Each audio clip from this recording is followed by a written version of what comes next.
Welcome to விட்டி garden. இன்றைக்கி நம்ம பார்க்க போகிற poem because I could not stop for death written by Emily Dickinson. So எனக்கு இந்த போயம் ரொம்ப பிடிக்கும். ரொம்ப ஷார்ட்டான போயம், படிக்கிறதுக்கு புரிஞ்சுக்கிறதுக்கும் ஈஸியாக இருக்கும். ஓகேங்களா? ஸோ இந்த போயம் டிக்கின்சன் 1863 எழுதியிருக்காங்க. இதில் டெத் அப்படிங்கிறது ஒரு மனுஷனாக பர்சானிஃபை பண்ணியிருக்காங்க, ஒரு பர்சனாக ஐடென்டிஃபை பண்ணியிருக்காங்க. அதுதான் பர்சானிஃபைன்னு சொல்லுவோம். ஸோ இங்கே டெத் அப்படிங்கிறத ஒரு கைண்ட் ஜென்டில்மேனாக சொல்லியிருக்காங்க. அண்ட் ஸ்பீக்கர் வந்து ஒரு பொண்ணு, அண்ட் நம்மளோட போயட்னே நம்ம நினச்சிக்கலாம்.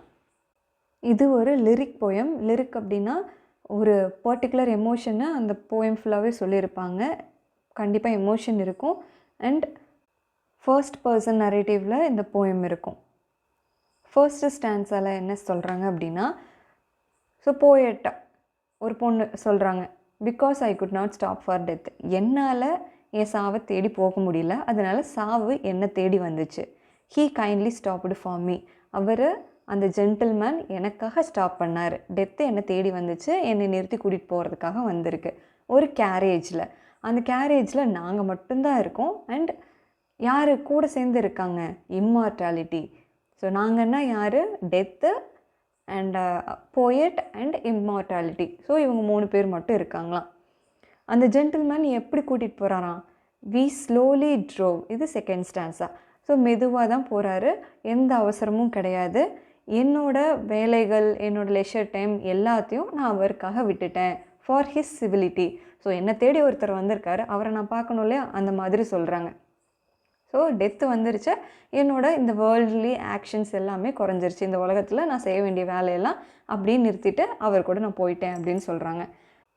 நெக்ஸ்ட்டு ஸ்டான்ஸாலேருந்து லைஃபோட சைக்கிளை சொல்ல ஆரம்பிக்கிறாரு. ஃபஸ்ட்டு இவங்க எதை க்ராஸ் பண்ணுறாங்களாம்? We passed the school where children's drove at recess in the ring. So சின்ன வயசில் நம்ம ஸ்கூலில் விளையாண்டுட்ருப்போம் இல்லையா, பிரேக் டைமில், அதை சொல்கிறாங்க. ஸோ குழந்தை பருவத்தை சொல்கிறாங்க. அண்ட் நெக்ஸ்ட் என்ன சொல்கிறாங்களாம்? We passed the fields of gazing grain.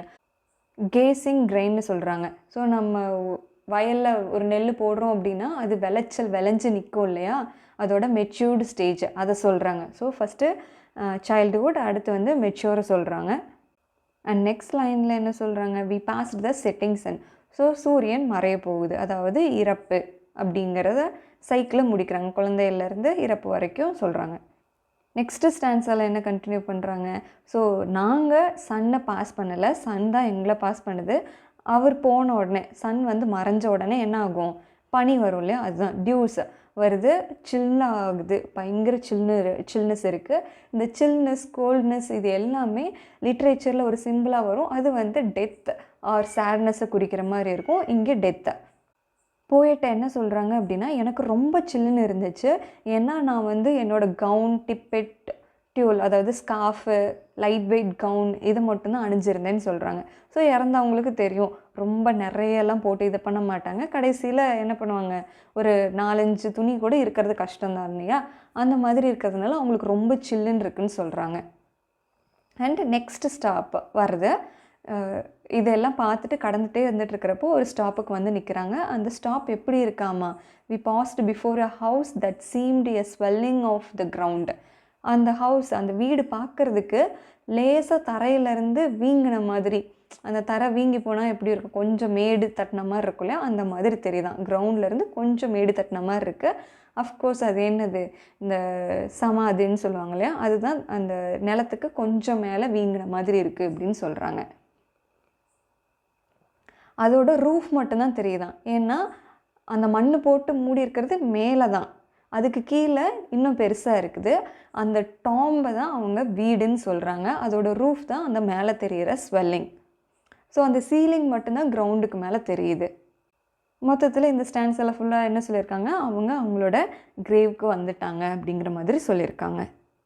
And last stanza இதில் என்ன சொல்கிறாங்க அப்படின்னா, அது நடந்து, ஸோ அந்த டெத் நடந்து செஞ்சுரிஸ் பாஸ் ஆயிடுச்சு, ஆனால் அது எனக்கு எப்படி ஃபீல் ஆகுது, ஒரு டே விட ஷார்ட்டாக தான் இருக்குது, ரொம்ப டைம் கம்மியாக இருக்கிற மாதிரி இருக்குது.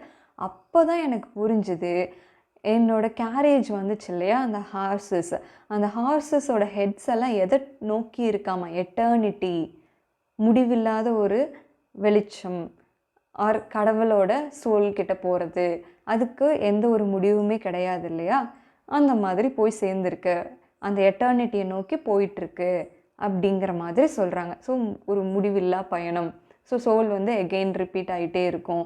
பிறந்து வருவோம், இல்லை நம்ம மறுபடியும் இறந்துட்டோம் அப்படின்னா ஒரு ரிலீஜியஸ் பிலீஃபாக நம்ம வந்து இந்த பிறப்பை முடிச்சுட்டு காடோட சோலில் ஒன்றா போய் சேர்ந்துருவோம் அப்படிங்கிற ஒரு விஷயத்தை டிக்கின்சன் தன்னோட பாயிண்ட் ஆஃப் வியூவிலேருந்து சொல்லியிருக்காங்க இந்த போமில்.